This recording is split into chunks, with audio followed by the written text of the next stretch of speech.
Las plataformas digitales como Didi, Uber, Mercado Libre cada vez son más utilizadas en nuestro sistema comercial. Pero ¿cómo se regulan fiscalmente? Vamos a platicar de esto aquí en Los Expertos Opinan y para eso le doy la bienvenida al experto del día de hoy, el contador Julio César Mora. Bienvenido, contador. Muchas gracias por la oportunidad, Daniel, con mucho gusto. Gracias a usted por estar aquí. Vamos a comenzar platicando por qué es importante la regulación fiscal de las plataformas digitales. Cuando me hacen esta pregunta, yo me enfoco en dos aspectos, entre otros que pueda haber. El primero es a nivel recaudación. Estamos hablando que en 2020, que es el primer año que se estableció este régimen de plataformas, se recaudaron alrededor de 4.500 millones de pesos entre ISR e IVA. Actualmente en 2023, la proyección que hay cuando se termine el ejercicio va a ser que casi se cuadruplique y va a seguir creciendo, evidentemente.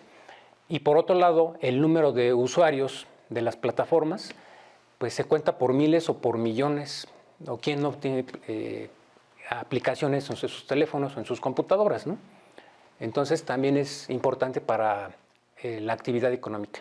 Y es que actualmente las autoridades están poniendo más atención en esto porque antes del 2020 no se pagaban impuestos ni se regulaba fiscalmente. Vamos entonces a platicar cuáles son las tasas que se aplican a las plataformas digitales en cuestión de ISR y de IVA, contador. Pues a nivel tasas de impuesto es atractivo porque estamos hablando de una tasa desde el 1% hasta el 4%, dependiendo del tipo de servicio que se lleve a cabo.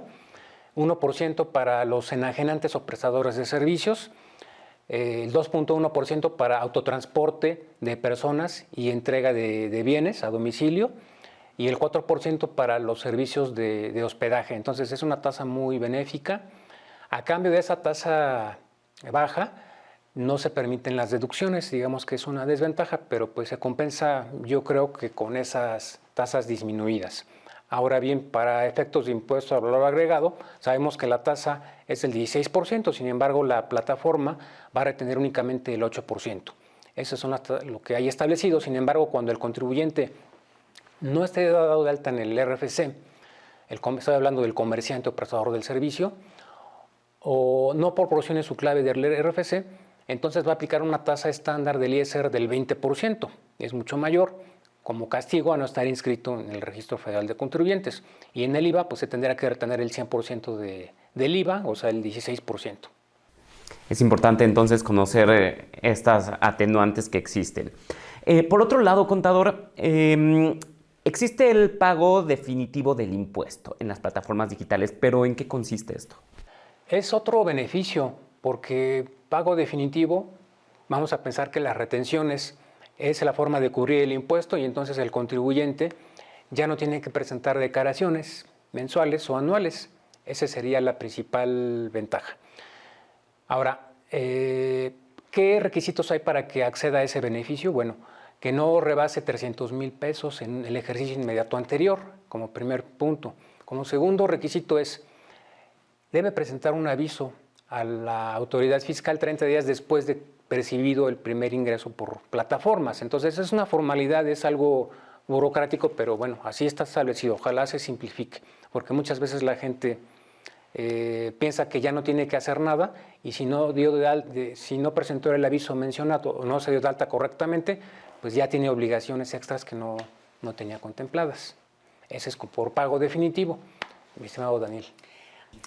Ahora, también existen otras obligaciones que deben tener los participantes, ¿no? Las plataformas digitales. A grandes rasgos, ¿nos podría platicar de estas? Bueno, por un lado, las plataformas digitales, ya sean nacionales o extranjeras, tienen la obligación de, además de estar inscritos en el RFC, de pagar el IVA que se cause por los servicios de contenido que proporcionan a los usuarios. Si vemos una película o descargamos contenido o hacemos una suscripción, aunque sea extranjera, se considera que el servicio ya se prestó en México y se causa el IVA. Entonces la obligación es trasladar ese IVA, recaudarlo y entregarlo al fisco el día 17 del mes siguiente al que se realizan las operaciones.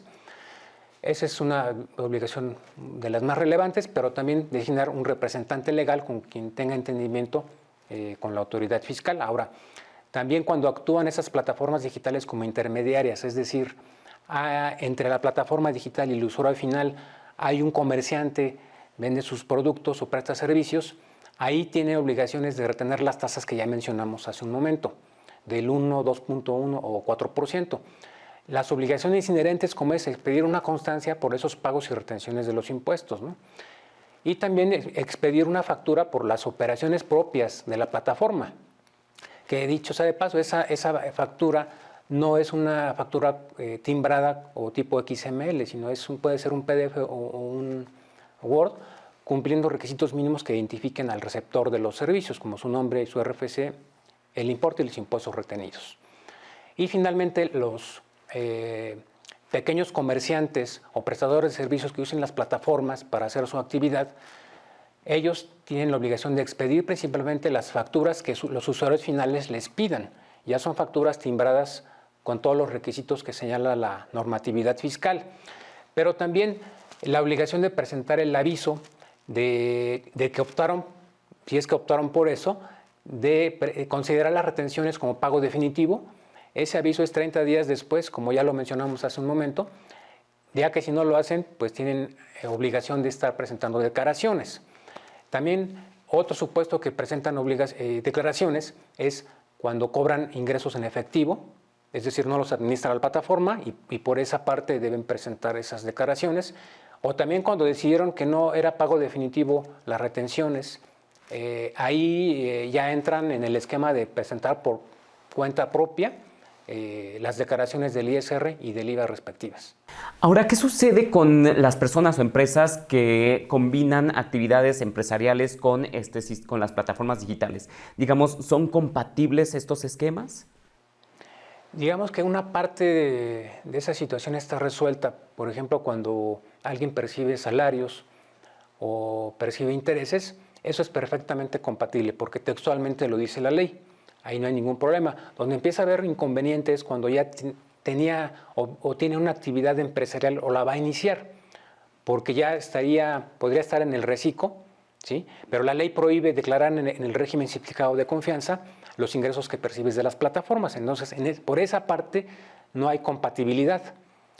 Pero bueno, eso sería bueno que en las reglas, que son muy robustas, por cierto, y son múltiples, hay artículos, hay reglas de miscelánea, hay criterios, preguntas y respuestas, que lo aclarara todavía más la autoridad, estimado Daniel. Sin duda un tema que da mucho de qué hablar, pero por el momento vamos a quedarnos con esto. Contador Julio César Mora, muchas gracias por esta plática tan amena y gracias a ustedes por acompañarnos aquí en Los Expertos Opinan. Hasta la próxima.